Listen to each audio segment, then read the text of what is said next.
បាទសូមជម្រាបសួរទៅកាន់បងប្អូនដែលកំពុងទស្សនាវីដេអូថ្ងៃនេះដែរខ្ញុំនឹងបង្ហាញបងប្អូនពីរបៀបនៃការចាក់សោ screen ទូរស័ព្ទដៃ Samsung អញ្ចឹងសម្រាប់បងប្អូនដែលមិនទាន់ដឹងបាទឬក៏មានចម្ងល់អាចធ្វើការទស្សនាវីដេអូនេះបានព្រោះតែបងប្អូនមួយចំនួនក៏ដឹងហើយតែមិនដឹងក៏ស្រួលតែសម្រាប់បងប្អូនដែលមិនដឹងគឺពិបាកហើយបាទក្នុងវីដេអូមួយនេះខ្ញុំនឹងបង្ហាញបងប្អូនទាំងអស់គ្នាលម្អិតពីរបៀបនៃការចាក់សោ screen ទូរស័ព្ទដៃ Samsung របស់យើងហ្នឹងហើយនឹងរបៀបដោះមានន័យថារបៀបចាក់មិនរបៀបដោះឈប់ប្រើយ៉ាងម៉េចឬក៏របៀបដោប្រភេទនៃការចាក់ព្រោះបងប្អូនដឹងហើយថាពេលខ្លះយើងអាចចាក់សោជាលក្ខណៈជាលេខកូដហើយពេលខ្លះចាក់សោលក្ខណៈជាគូសជាអក្សរជាអីអញ្ចឹងខ្ញុំនឹងបង្ហាញនៅក្នុងវីដេអូទាំងអស់ពីរបៀបផ្លាស់ប្ដូររបៀបឈប់ប្រើនិងរបៀបចាក់ទាំងអស់បាទអញ្ចឹងដើម្បីកុំឲ្យខាត់ពេលយូរសូមបងប្អូនចូលទៅទស្សនាវីដេអូទាំងអស់គ្នាហើយសម្រាប់បងប្អូនថ្មីៗដែលមិនទាន់បានចុច Subscribe ទេបាទសូមពឹងបងប្អូនជួយចុច Subscribe Like និងរូបកណ្ដឹងឲ្យម្នាក់មួយផងបាទដើម្បីចាក់សោបានបងប្អូនទៅចូលក្នុង Setting នៅក្នុងទូរស័ព្ទដៃរបស់យើងគឺមានគ្រប់ទូរស័ព្ទដៃទាំងអស់យើងចូលក្នុង Setting មកបំរុងកងចាក់នេះចឹងចុចលើនឹងហើយបងប្អូនអោសវាឡើងលើចេះមកអោសរហូតមកឃើញពាក្យថា lock screen តែខ្ញុំគូកំពុងពីលើហ្នឹងបាទចុចលើពាក្យហ្នឹងមកអញ្ចឹងត្រង់នេះវានឹងលោតមកបងប្អូនលោតមកគឺយើងត្រូវមើលគឺនៅខាងលើគេបងអស់ខ្ញុំមិនដឹងថាទូរស័ព្ទអីបងប្អូនវាអាចនៅទី2ឬទី3ទេប៉ុន្តែសម្រាប់របស់ខ្ញុំពេលនេះគឺនៅខាងលើដែលមានសរសេរជាភាសាអង់គ្លេសថា screen lock type អញ្ចឹងយើងចុចលើពាក្យហ្នឹងមក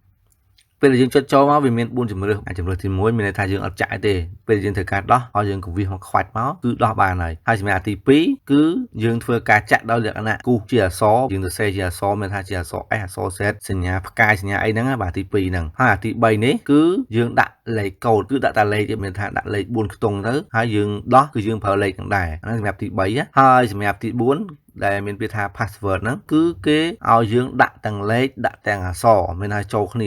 ាយ៉ាងតិច4លេខហើយនឹងអក្សរផ្សេងទៀតអញ្ចឹងសម្រាប់បងប្អូនដែលចង់ដាក់ថាឥឡូវចង់ប្រើប្រភេទមួយណាស្រួលអាចប្រើប្រភេទមួយហ្នឹងទៅឥឡូវខ្ញុំប្រើប្រភេទទី2ដែលមានអក្សរថា pattern នេះគឺគេឲ្យយើងគូសជាអក្សរអញ្ចឹងគូសយ៉ាងម៉េចខ្ញុំដាក់ឲ្យបងប្អូនមើលខ្ញុំចុចចូលក្នុងមកឧទាហរណ៍ខ្ញុំគូសជាអក្សរ Z គូសជាអក្សរ Z ចេះមកបងប្អូន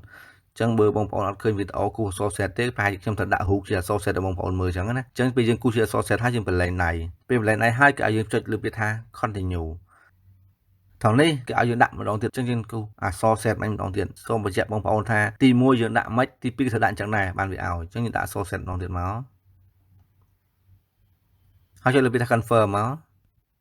ថងនេះគេឲ្យយើងដាក់អក្សរចំណាំមួយដើម្បីពេលយើងផ្លិចគូសមិញទៅយើងអាចចុចចូលអក្សរហ្នឹងមកវានឹងលោតឲ្យយើងដូចគ្នាប៉ុន្តែខ្ញុំអត់ដាក់ទេកុំឲ្យវាផ្លិចច្រើនពេកនោះអញ្ចឹងខ្ញុំចុច skip ចោលទៅបងប្អូនអាចដាក់ឬក៏ skip តាមខ្ញុំក៏បានដែរមកដល់ថងនេះមានន័យថាទូរស័ព្ទដៃរបស់យើងគឺជាប់លេខកូដហើយអញ្ចឹងខ្ញុំនឹងចូលទៅបង្ហាញបងប្អូនមើលរបៀបដោះវិញជាមួយថាវាជាប់អត់អញ្ចឹងណាបងប្អូន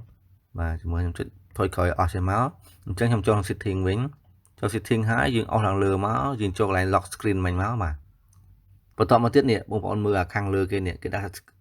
screen lock tie ប៉ុន្តែនៅក្រោមហ្នឹងគេមានអក្សរពណ៌រាងខៀវមួយដែលគេដាក់ថា pattern មានន័យថាកំឡុងពេលហ្នឹងគឺសោរបស់យើងដែលចាក់គឺចាក់ប្រភេទ pattern ហ្នឹងអញ្ចឹង pattern មិញហ្នឹងគឺឲ្យខ្ញុំបង្ហាញបងប្អូនមិញហ្នឹងគឺគូសជាអក្សរតែបើសម្រាប់បងប្អូនអត់ប្រើអា pattern ទេប្រើលក្ខណៈដូចថាឥឡូវ pin ឬក៏ password បាទអញ្ចឹងនៅក្រោមហ្នឹងវានឹងបង្ហាញទៅតាមប្រភេទដែលបងប្អូនបានចាក់ទៅបើមិនជាបងប្អូនបានចាក់ password បង្ហាញ password បើមិនជាបងប្អូនចាក់ pin វានឹងបង្ហាញអក្សរ pin នៅក្រោមហ្នឹងអញ្ចឹងខ្ញុំចូលក្នុងហ្នឹងមើលឲ្យបងប្អូនមើលចូលប៉ុចមកអញ្ចឹងយើងដោះណាបងប្អូនមុនហ្នឹងខ្ញុំចាក់ជាអក្សរ Z ត្រូវអញ្ចឹងខ្ញុំដោះជាអក្សរ Z វិញបានយើងអាចចូលបានអញ្ចឹងខ្ញុំដោះជាអក្សរ Z មក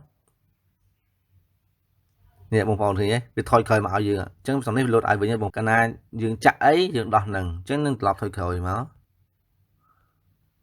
នេះបងប្អូន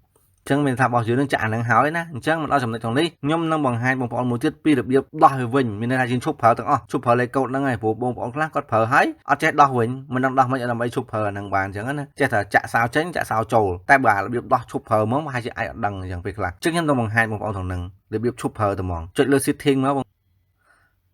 ចុចមកទៀតយើងចុះអស់មកយើងចុច line ដែរទេគឺ lock screen ដែរមកបាទបន្ទាប់មកយើងចូលទៅក្នុងទី1នេះដែលថា screen lock tie នេះចូលនឹងដែរមកបាទបន្ទាប់មកយើងដោះសោដែលយើងបានចាក់សិនបងប្អូនយើងចាក់មិនដោះអញ្ចឹងទៅបងប្អូនអាចថាយើងតែប៉ិតអត់ទេបងប្អូនស្ដាប់ឲ្យច្បាស់មួយណាអញ្ចឹងបងប្អូនទាំងនេះបងប្អូនចាក់អីដោះនឹងវិញមកដើម្បីយើងទៅធ្វើការបិទឈប់ប្រើហ្នឹងណាក្នុងករណីបងប្អូនចង់ឈប់ប្រើ